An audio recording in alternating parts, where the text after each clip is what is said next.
Very good afternoon, students. So today we will discuss the integrated disease management strategies. Yesterday we have discussed about the pest management by using integrated methods, and today we are going to discuss the integrated disease management strategies. Okay, so here also same concept will be applied to control the diseases directly. We won't go for using any insecticide, pesticides, or all this chemical pesticide. Okay, we won't go. First we will try to control it with some cultural, physical, mechanical, cultural methods, and later on we will go for the chemical method. So some of the, let's see, talk about these diseases. Some of the greenhouse airborne fungal species, it includes Alternaria, Phytophthora, Puccinia, Sclerotinia, Septoria, Ericife, then etc.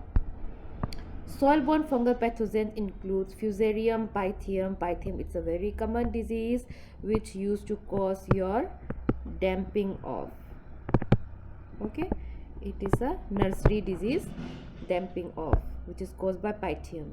And bacterial pathogen, fruit spots, wills. So these are the different bacterial pathogen. In viruses, you can see mosaic, stunting, tobacco mosaic virus, especially common in tomato, pepper. Pepper is your capsicum, green mottle mosaic in your cucumber, and potato virus X and both Y in tomato.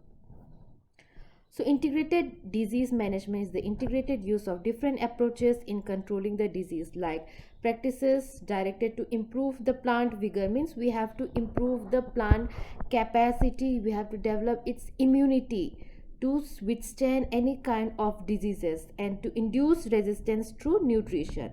Okay, next is your resistant breeding. That same thing, just like resistant to different insect pests. Here we will produce varieties which will be resistant to different type of diseases. Then for example, you have seen in our greenhouse we are growing Arka Rakshak. It is a multiple disease resistant variety, isn't it? Next, provide protection against attack by chemical means. Then main emphasis we should give prevention. Okay, prevention means we are going to prevent it as much as possible from the diseases. The methods on prevention, it includes use of pathogen free seeds, soil disinfection. That's why in last class we have discussed that continuous growing should be avoided. After completion of one crop cycle, we should immediately do the soil fumigation, okay, before starting with the next crop, so that it will kill the pupate, those microbes which are going to pupate inside the soil, they are going to kill it. Okay, then elimination of pathogen sources, pathogen free soilless system you can use, fungicides. Vascular wilt is the most difficult to eradicate, so we have to try so that it won't come, this vascular wilt. Okay, next, principle of disease management, same, eradication, that is removal, destruction of infected plants should be destroyed, as well as disposal is also one important thing. We have to dispose in such area from where the transmission is very difficult, so we have to dispose in such area. Either we can bury it or either we can burn it off. Okay, then uprooting the alternate hosts within and outside greenhouse. It's not that okay, we have saved our plant but it got its alternate host, then it's going to survive there, then there is more vulnerability or chances to get attack it again. Okay, then so crop rotation, so we should avoid monocropping, we should always go for crop rotation. Means after completion of this tomato, again we won't go for tomato. What will happen, it will keep, if we will keep monocropping, then there will be more chances of getting this soil-borne pathogens. Then sanitation, then pre-plant sanitation, house preparation, media preparation, water should be clean, cleaning of tools. Through the tools also there is more chances of getting infection, so the tools should be properly clean. Production of seedlings, new seed and new sterile media. Then production sanitation, it includes air lock type entrance. That's why always we are having double lock system, double door system, or you can say double lock or double door system we are having. Then footpath, we should have restricted access to visitors. Only we should allow those people who are engaged or involved in that practices, means unnecessary filters should not be allowed, because along with them there is more chances of increasing this vulnerability. Then filters of all air intakes, rigid vegetation control. In cultural method includes solarization with formaldehyde 25 ml per liter. It will decrease the damping off which is caused by your Pythium species. Then environmental control you should go. Then soilless culture, because soil is a main media through which most of these microbes will hibernate there and will increase there. Okay, then use of resistant varieties. Then eradication of soil-borne inoculum by using steaming at 80 to 95 degrees Celsius for 1 to 2 hours. Then structure solarization, summer, because in summer there is scorching heat, so 1 to 2 months you can do the structure solarization also. Then in chemical control, seed treatment with bevacizine at 2 gram per kg seed to control these seed-borne diseases. In biological control, we can use Trichoderma species effectively, which will manage Rhizoctonia ciliani, Pythium species and Fusarium species. So this is the this is the net provided which will help to control such type of insects. And this is the yellow sticky trap.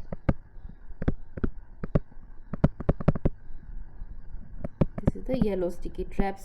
Especially the small white soft body insects will get attract to yellow colors. That's why it's advisable to the visitors also that they should not wear yellow color dresses and should visit the greenhouse. It will attract the if you are coming from outside to inside, then that yellow color may have attracted some soft bodied insects already. It will be stick to your clothes, and while entering the greenhouse it will again spread there. Okay, so it's suggested that we should not wear yellow colors while going inside the greenhouse. Okay, to trap this, especially we are using these yellow sticky traps both in open field condition also as well as in your greenhouse cultivation also. Okay, so one thing is that in this yellow sticky cards, we will prepare this card, then we are going to put some lubricant, because simply using yellow sticky card won't be effective. First we have to put one lubricant there, so that when this insect will attract towards this yellow color, they will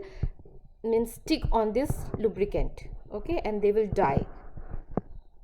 So these are the important greenhouse diseases. This is the most common, this is one of the most commonly asked question, which of the following is the most common disease of nursery. Okay, that is your damping off, which is caused by Pythium species. So sowing of seeds should be done in pre-planting media within clean trays. It should be clean. Then seed treatment with Keptan or Thiram you can do. Then seeds grown apart, pathogen movement restricted, so it should be grown apart. Then avoid excess watering and overdose of fertilizer. Then drenching of the soil with formaldehyde before sowing of the seeds should be done. Then is this the root rot. So pathogen free planting material, follow bag system of cultivation, then NFT, because in NFT what will happen, continuously your roots will be in touch with the nutrients, so it may lead to the root rot sometimes. Okay, if the proper channel or if the proper flowing is not maintained properly. And inspected for possible points of entry of unsterilized soil, we should restrict. Then no fungicides are legal for the disease in greenhouse. Psilocybe stem rot, you can see sanitation of infected plants, judicial destroy the infected plant parts, use forced air and heat to lower the humidity. This is important. Then use of labeled fungicide. Botrytis blight also you can see sometimes in your tomato plant. So sanitation of the infected material, remove the fungal inoculum, prune of the lower canopy. That's why this we used to practice in the intercultural practices, that all the lower leaves should be removed so that proper air circulation will be given to the crop. And otherwise what will happen, the moisture content will be more, there is anaerobic condition will occur, then more chances of getting fungal infection and all, it will be increased. Okay, so we have to remove the lower canopy for proper drying and air circulation. Humidity and temperature should be controlled. Then pans provide air circulation. Downy mildew, which is caused by Pseudoperonospora cubensis. It will minimizes condensation development, leaf wetness for infection. Main reason for this infection. Okay, keep the adjacent area free from wild or cultivar cucurbits because they used to be the reservoir of this fungus, so we should keep it away.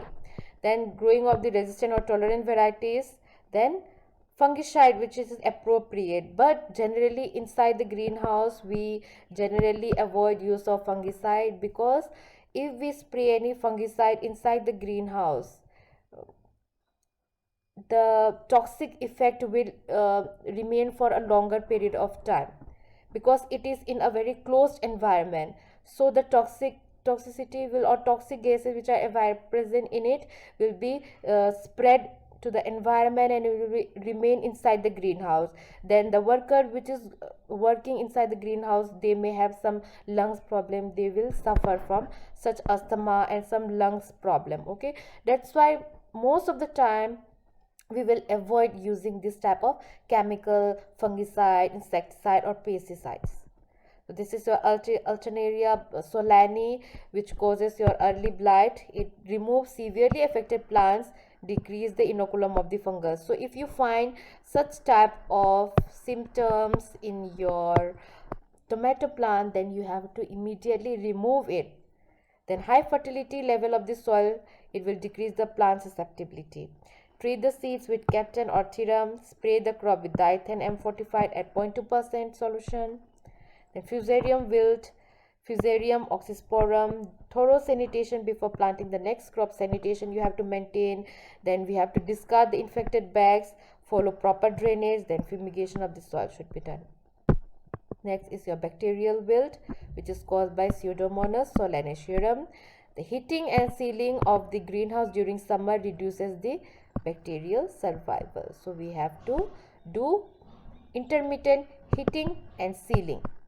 By this it's possible only in which type of naturally ventilated one, isn't it? So with the help, we are going to open the shades open and we will allow the sun to enter. Then again we are going to rotate it down and we will allow to close it. Then proper heating with the help of, artificially also we can heat it with the help of heaters, boilers. Then again we have to seal it. Okay, then grow resistant or tolerant varieties. Disinfect the irrigation water. Spray the crop with streptocycline at 0.25%. Next is your cucumber mosaic virus. Rock out all the affected plants. This is your weed should be controlled. Minimize the aphid population. Restrict the secondary spread of the virus. Leaf curl virus. This is a virus free, it is a viral disease, so we should use virus free seedlings. Rock out the infected plants. Raising the nursery in disease free area, we have to raise the nursery. Use highly UV reflective mulches which will repel the white fly. Then clean the greenhouse immediately after harvesting. Then use of resistant or tolerant varieties here.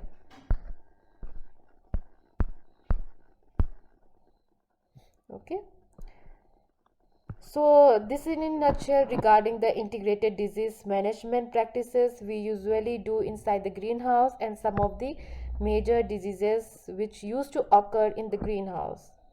Okay, if you have any query, please drop the message just below. Okay, so thank you so much.